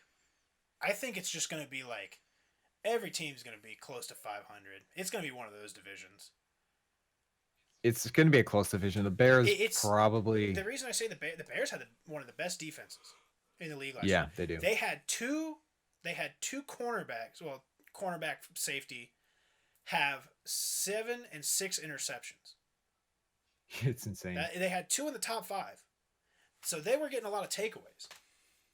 I'm really concerned about their defense because I also heard somebody say, like, if you look at the statistics, there's a regression and then they'll come back like another year later.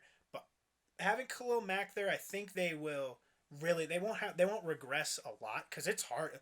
Let's just say 2 guys having 13 interceptions between the 2 of them. That's pretty insane. good. I don't think Yeah. they do that, but I think their defense is strong enough to hold that division down. I think the Bears take it. All right, That's well my then pick. how are you doing it? Who's winning and who's losing in that division? Who's winning? I got Bears number 1. You got Bears number 1. I will say Green Bay 2 because I think Rodgers. It's gonna be a fight with him and his core. I think it's his new head coach, right? Yeah. Yeah, it's. They got a new head I'm coach. They concerned. got some new players. scared Their for them, defense is man. a little better. Yeah. Their defense is a little But he better. was also hurt last I year. think And he was hurt and last they year went as well. 6-9-1. Yeah. I'll take a healthy Rodgers, even though he might. And there were butt some heads. games that he played they could have easily won that just didn't go their way. Yeah. Wait, what do you think, Dan? See, I'm gonna mix it up a little bit. Okay, let's hear it. I like the Vikings in this league or in this division. All right. So I'm throwing it up. Vikings 1, Green Bay 2, the Bears 3, and of course, Detroit is last, yeah, we know. So you're kind of pulling my Jacksonville thing here. You're thinking the Bears are going to drop. You're just kind of doing the opposite. All right, I can respect that. I gotta say, I think the Vikings have the best receiver core in this division. I think with two insane receivers who were putting up Diggs? Stephon Diggs and Adam Thielen. Yeah. And they were putting up ridiculous numbers last year, just the two of them. It's a good tandem. And if they can do anything like that this year against the Bears defense, if they're good against the Bears when they play them, I think they easily could win the division. But I think there's going to be a regression by the receiver core, but I think the Vikings as a whole get better. I just don't think they're going to put up such insane numbers. And since everyone else kind of is like such a question mark, right? Because the Lions, they seem not good right now, but the Packers are a question mark. They could be amazing. They could be terrible. I agree with that. The Bears have an amazing defense, but we really don't know what their offense is going to. Is it going to be as good as it was last year? We don't really know. All right, here's a question real quick. Who's better, Mitch or Dak? Right now, Trubs or Dak? I think Mitch has a better vision. You think Mitch has a better Dak upside? I think Mitch has more upside, but Dak's better right now. Okay. What do you think? Because I know you don't necessarily like Dak as your quarterback, but who would you rather have is my question for you. Who would I rather have? Yeah. I'd rather have Mitch. Really? I would. I think he's an all-around better quarterback. Okay. He's got a better arm. He can see the field. He can read your defenses.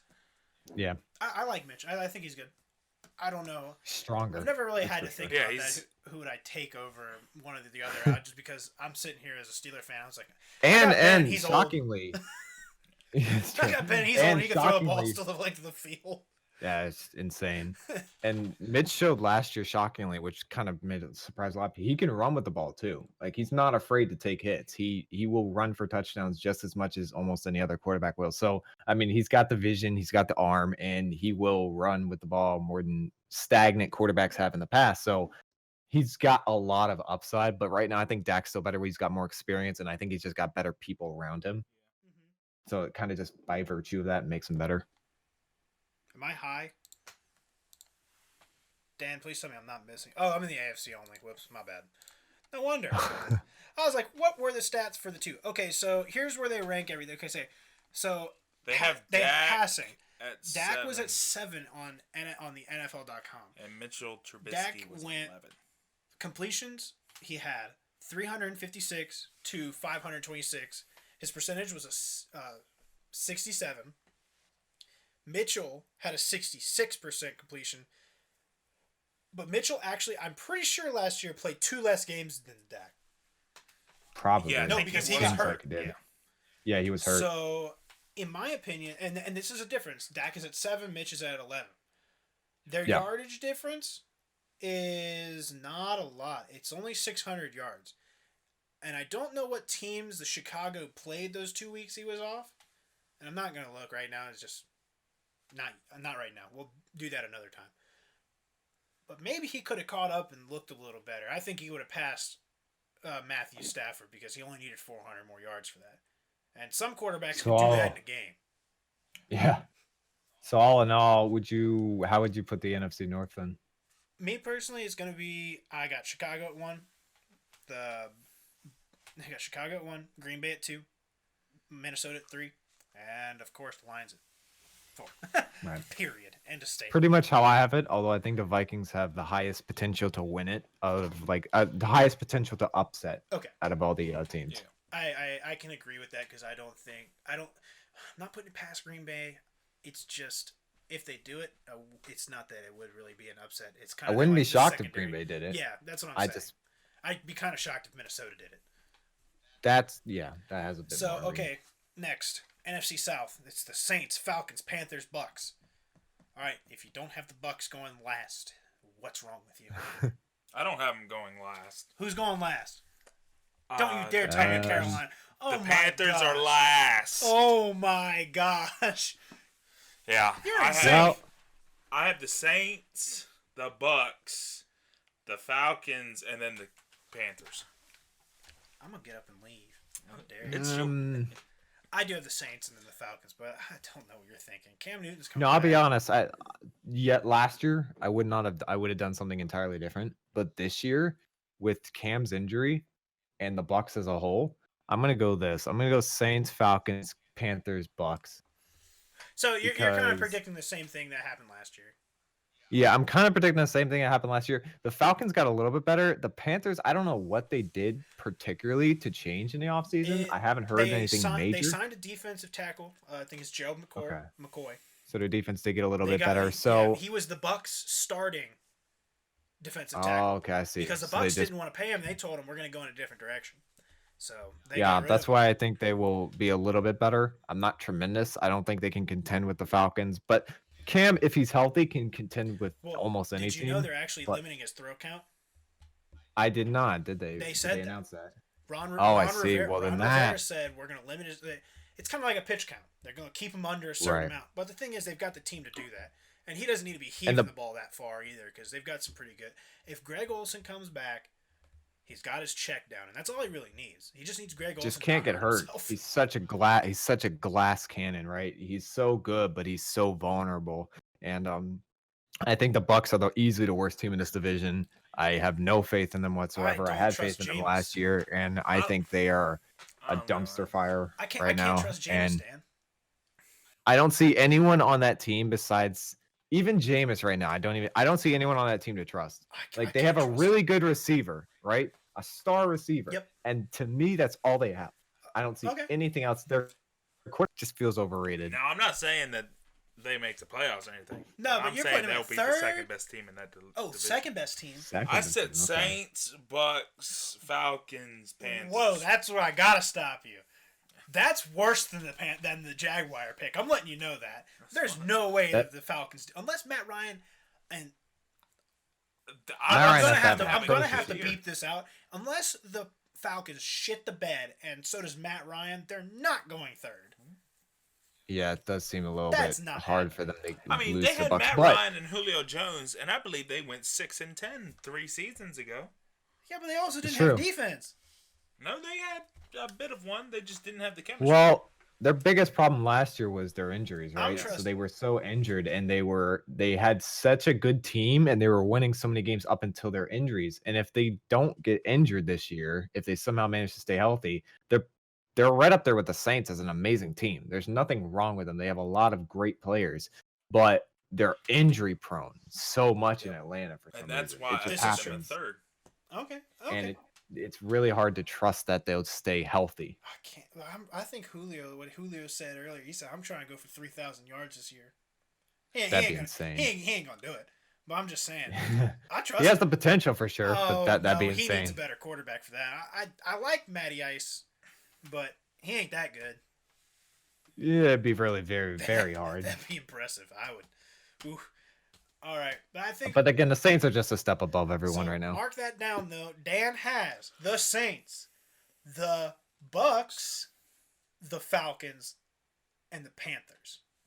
I'm telling Okay. you. I have to say, I agree with the Panthers though. They are very overrated right now. I think. I still think they're third. I don't think they're last. I do.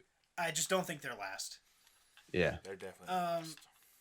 All right, so the second to last we're going to cover. NFC West. This one's not that difficult in my opinion. The Rams are winning that division. I agree. Yeah. Seahawks Yeah. are definitely We coming got in a second. three-way tie here. Seahawks are not close enough. They might contend for second, but they're not good enough to even come close to the Rams. They are one of my wild card picks. I'm saying that the 49ers Really? lose this Yeah. division. Because the Rams are taking it. The Seahawks, as long as they have Russell Wilson will consistently get you to the playoffs. He won't take you anywhere if he doesn't have anybody around him, but he'll get you there. Yeah. And that's it. That's all I predict them doing. They're just the only thing I see is they're gonna make it, and that's it. Period. The Cardinals will show a tiny bit of potential. Oh, they'll improve. They might look like, oh wow, the Cardinals are winning a few games here and there. They look like a legitimate team now. They'll look like it, but then they'll fall off because they're the Cardinals and they have no defense and they have practically no offense right now either.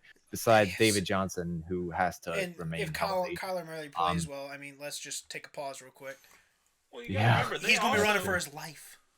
He will be. They're installing a whole new offense around Kyler Murray. They are. They're completely rebuilding. But again, will it work? That's the thing. Let's see their schedule real quick. I want to see this real quick because that's the thing about the Cardinals is with installing a new offense comes time. You have to give them time to get used to it. You have to give them time to play out games and get ready. And they have a brand new quarterback. Their running back who just came off an injury season, and it's just a whole lot of change in the Cardinals, and their defense is still really bad. And I don't see them getting massively better yet. They're not beating the Steelers or the Browns. I will say this, the 49ers have a huge chance of doing some major upsets though. I think they were looking really good for at the end of the season. They were looking really, really good last year. And then they just, fell apart. But I think they have a huge chance to be close to I think it's going to be close. I think the Cards and the Niners switch. I don't think anything else really happens. I think you got Seattle taking maybe a wild card spot, and then you have this Rams winning. But I agree with you. I'm looking at their schedule. The Cards are not beating. The only team they're beating in they're playing the AFC North, which is the Browns Steelers division. They're not beating the Browns to Steelers. No. No. They could beat Cincinnati. It'll be hard for them to beat Baltimore too because they're also playing, I'm pretty sure, in Baltimore. Baltimore's defense is still good. Yeah, they're playing in Baltimore. I think that the Cardinals go 2-0 in the first 2 weeks. You think that? Like I said, there's a chance they start out on fire. I think Kyler Murray will outshine Matthew Stafford just because Kyler Murray. It's a new quarterback. You don't know how he's going to operate with the new offense, so you're going to be like just kind of winging it as a defensive coordinator. So you're kind of just waiting to see what happens, and then you're gonna other teams are gonna figure out, okay, so this is what he does in this offense. So now we can adjust. So once they adjust, then Arizona's gonna have a lot of problems. Yeah. If I'm Arizona, I'm only playing Kyler Murray the first preseason game. He's getting like 2 drives. Yeah, and then I wouldn't touch him. I'd give him such an injury-prone team. I do not. I'm actually going to take a risk here, though. Okay, what you got? I'm going to go the Rams, followed by the 49ers, Seahawks, Cardinals. And the reason I pick it is because I think the 49ers, with all their parts finally in place right now, so you got Jimmy G leading them?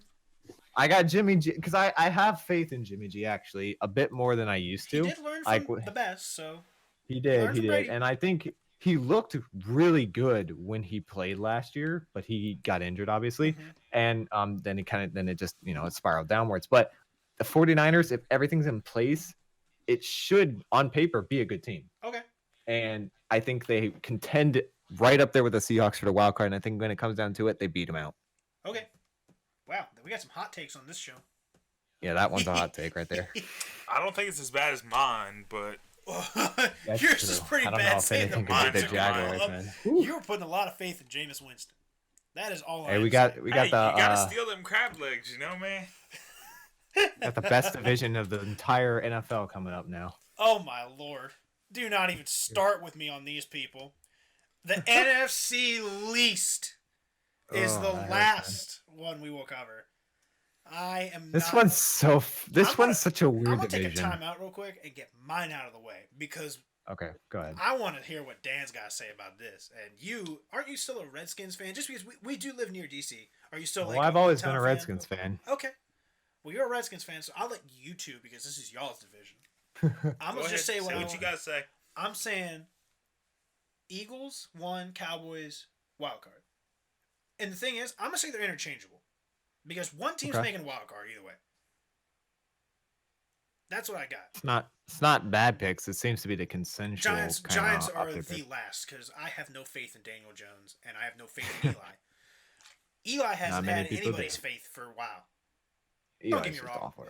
I'm not to downput the guy. He's just bad. Bro. He's just bad right now, and he has no O-line. He has nothing to help him. He's just awful. The Skins are going to contend for last place too, but those poor guys. They're injury prone. They just need to figure out what they're doing. But they did just get Hatchkins from. Yeah, Oh, Dwayne State? Haskins. That's true. It's true. But even then, All right, go ahead.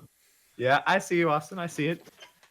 All right, you I want see to go what you- first, or you want me to all go? right, yeah. Who wants to go first on this? I'll let Dan go last since he probably has the most to say. So this division always makes me mad every year because on paper the Redskins have looked Very good. at least second best. Have looked in decent. They the don't last look bad. 3 to 4 years. On paper, they look decent.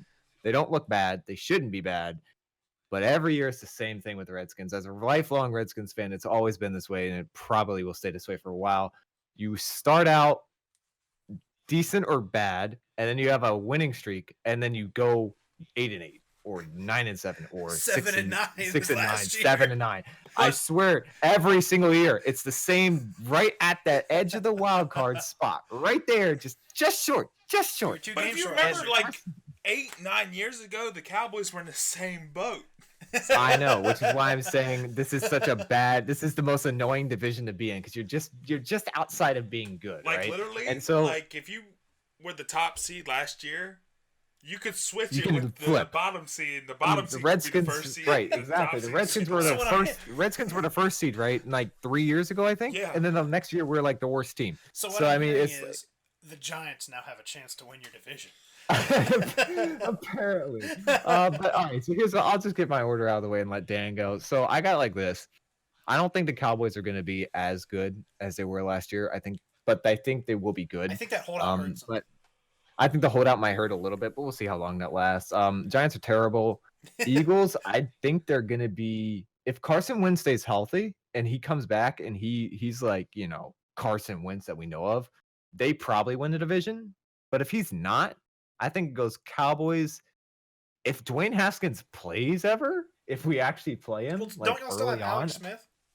yeah, we still have Alex Smith I and feel and bad Colt for that McCoy man. apparently. Oh, So dude, I have kid. no idea what the Redskins. Honestly, I have no idea what the Redskins QB situation is going to happen. I don't know if we're going to play Haskins or whatever we do. But as a Redskins fan, I pray to God we play Haskins at some point. If we play him early, I think the Redskins actually have a chance of winning a lot because I think he's a really good talent, and I think we actually did a really good pick with him. We have on paper our defense is very good, and our offense is, subpar. We don't really have receivers, but we have a good running back now. Hopefully we'll not get injured again before the season. That would be great. So yeah, I think the Redskins could contend for the wild card. I'm not sure if we will make it. If we put in Haskins in, I think we make the wild card, but I got it I got Cowboys. If Carson Wentz plays amazing, like what we know Carson Wentz can play like, then the Eagles get the wild card. If not, I think it's Cowboys, Redskins, Eagles, Giants. Are you saying if the I'm Redskins get that second spot, is it a wild card spot?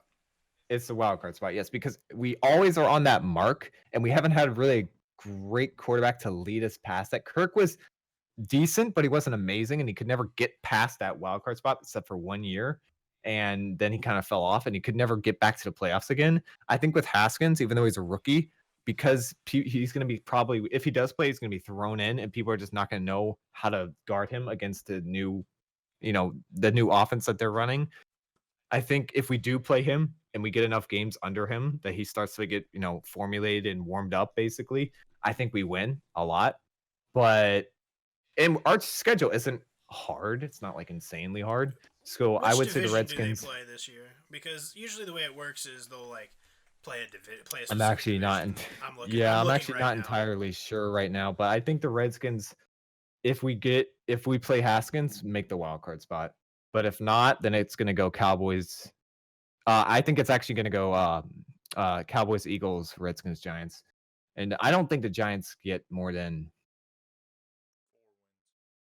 Yeah, I was going to say 3 or 4 max. So, I think 4 wins. 3 or 4 wins max I think for the the Giants. Giants will They'll be beat the worst team in Buffalo. the league. They'll beat Buffalo and they'll Detroit. beat Buffalo. They'll beat the Giants. I don't know if they'll be beat Buffalo. Actually, I'm not even sure they'll beat Buffalo, honestly. And I think Detroit might beat them. So I'm not 100%. Okay. So yeah, I think for me, I'm a Redskins fan, and it pains me. It doesn't really pain me to say this anymore because I've been this way for years with my team. It's like I've just grown to disappointment. Exactly. Okay. They've just been just below good every single year. They get your hopes up and then they snatch it away at the last second. Isn't that the way every team works around here? I know. Every I know. DC it really team is. except Every DC the Caps. team. Except the Caps, because exactly. they're the only ones who can win anything. It's just such a devastating team to be around. It's just a devastating city to be a sports fan of. But yeah. So I got the Redskins. I don't expect them to do much unless Haskins is in. If they bring in Haskins, then I expect a lot. That's when I'm thinking we could be better. But until then, I say third, second at best if we put in Haskins and hope for a wild card spot at that point. Okay. For me, like I said, if you can't, if you're a quarterback and you come off an injury, and this is the way I work, and the only reason like I say this for people who like I don't really tell anybody this, but I play hockey. Well, I did in college. Played D3. Just we played a club league, and it's a pretty rough league because they don't call anything. And I got blindside hit, and I swear I had a concussion. I got up, I didn't even know where I was. And I was scared. I won't lie. I was a little bit scared to get back on that ice after my shift, and I got off. I told my coach, I was like, "Give me a minute." And I was fine. I got back out there. I was a little scared to take a hit, and that's the way I am with quarterbacks. It's after you get that hit and after you have that surgery, that issue, it takes a minute to get back out there. It's not just like if you've got the mental fortitude to just jump back out there without like a little bit of hesitation, good on you. But I think Carson Wentz the other day, they said he was still in rehab. Like he was still quote unquote rehabbing. I think he was just kind of like building muscle on his I can't remember what was hurt, but he was hurt pretty bad. He was just kind of rebuild. I think he's just rebuilding that muscle. But I think once he gets out there and if he gets hit, it's either going to take him a full year to get ready, or he'll be ready almost on game one. I don't think there's going to be an in between. I think this year either is going to suck for him or it's going to be fine. It's hard to judge when an injury like that happens. I don't think it's going to be an MVP caliber season. If that happens, then I'll be blown away. That'd be incredible for the injury he had, and then to come back and have some like the same type of season he had his first year would be. I'd be stunned, honestly. And I'm not that stunned when it comes to NFL things and when people do extraordinary things, but that would be stunning. All right, and on to our Cowboy All right, go ahead, Dan. Native. Let us have it. Let us know your knowledge of the division. Cowboys are number one by far. On paper, they are by far the best team. Okay. On paper, if Zeke keeps his holdout, I could see Philly taking over the first spot, but I don't see the holdout lasting more than preseason week 2. So with that being said, okay, Cowboys are going 11-5, winning. Wow. Do you say they're going to win one more game? Wow. Who do they lose to in the division? So in the division last year, I think we sweep everybody in the division. So you're saying you're going to take your one? You don't drop a game in the division. Nope, I'm pretty sure you lost to the Eagles last year. Huh? Pretty sure they lost to the Eagles last year. I'm pretty sure they did too. So you're saying okay? We've improved our defense. Leighton Vander Esch, Sean Lee, Jalen Smith, man, as linebackers are. You know it's hard to win in Philly. I think that's the game they drop. I think they stay the same. I don't think that we drop if a single game against this division. Eagles. I think the Redskins put up a fight at home because we always. No, I'm not saying that these teams won't put up a fight. Here's the thing. I think we always put up a good fight against the Cowboys at the Redskins' home, and we always do. But then usually at the fourth quarter, within the last 5 minutes, they go on some big choking drive and it throw a pick. And that was Kirk Cousins' whole thing. He when he was there, and obviously not last year, but before that, he was choking in the big final moments. And Alex Smith was injured, so it was just last year was a blur for the Redskins fans because it was just bad. All right, but back to you, Dan. Cowboys will be a 3 seed in the NFC. So who you got above them? Like who are the two teams that are? Who is 1 and 2? 1 is the Saints. 2 is the Rams. Yeah, I was gonna say. Okay. So, but then I actually have Philly 3rd. And I think the Skins, even though I hate saying their name, I think the Redskins will be the 2 seed with a losing record. Well, I mean, let's be honest. There's a lot of losing records in the NFC. Are you saying that just when Wentz comes back, he's not gonna be the same? No, I don't see it. I think super hard. I see only one winning record, above 500 record in the NFC East, and it is the Cowboys. And I'm inclined to agree with him. Cowboys, Redskins, Philly, Giants this year.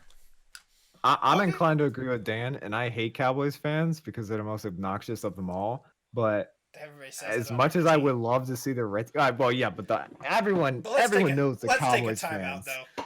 Okay, I'm Philly's not pretty gonna bad. offend Philly is pretty Philly's bad. pretty I'm not gonna bad. offend every Cowboys fan out there, so I won't do that because there's like 90% of the NFL apparently. No. Honestly, I think Boston fans are the worst fans. That's true. Patriot fans. No, Boston in general. Like Boston Red in general, Sox, the Bruins. Okay, we got that. Yeah. I think the Cowboys are going to be. I think they're going to come out of whatever weird situation they were in last year. They're going to look good. Whether they stay good is a whole different argument. Yes. But on paper, they should win it. I mean, I'm not going to argue that they have a better team. They have a better defense. Only team that could honestly, on paper, contend with them is the Eagles. The Redskins kind of come close, but the Giants are obviously bottom dead last. So it'll be. I think actually, you guys and this are is the almost worst. insane. I think it'll be very, very close games, but the Cowboys will probably win most of them. They're just going to be close. Okay. I mean, that's understandable. It's going to be interesting to watch their games, I think this is going to be a good year of football. It's gonna be a good year I of have- football. It's going to be a good year of football. With all the new players to watch and the Browns and just all these different changes that happened in the past offseason, it's going to be very fun to see how the new teams form. Oh, yeah. All right. So, again, real quick recap. Who's going to the Super Bowl? Chiefs. You and have Saints. Chiefs and Saints. I have Chiefs, and I believe I picked the Rams. Rams. Oh, there it is. All right. Who do you got? That's my way too early I prediction. believe at the beginning I said Chiefs. And I'm pretty sure I said Saints too. I'm pretty sure I agree with you. I'll double check that. Yeah. I'll double check that on the recording. I think the Saints are coming back after getting screwed in the playoffs. Saints are going to be pissed. They were so close. Oh, yeah. I agree with it. They were so close. I just don't know how you don't call that. Yeah. It's crazy. But yeah, I think it's going to be a very the top like echelon of teams, the top like 6 or top 3 from each conference. They're going to be so close together. It's going to be fun. I agree with that. All right. Well, those are our NFL picks for this year.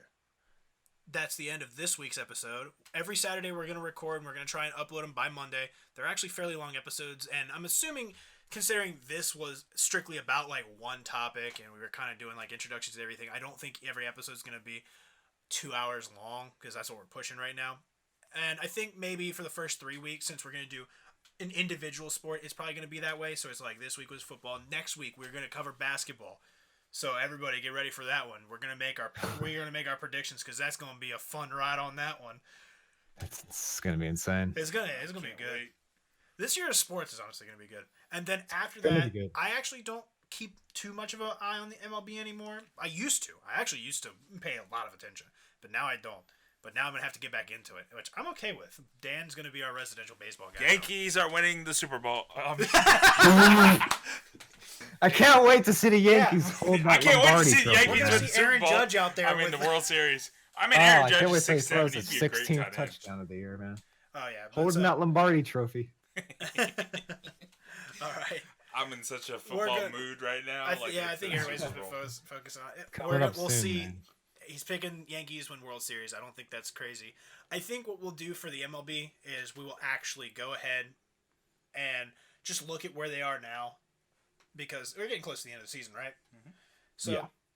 what we'll do is we'll take the teams that we see in their division at that point, the rankings, and we'll pretend like those are the playoff spots. Okay.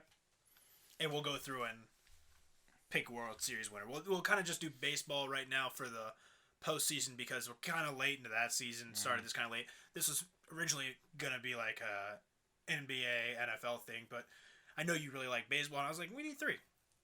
We'll be the Big Three Sports. 3 people, 3 sports. Yeah, right. 3 people, 3 sports. Big Three Sportscast. Yeah.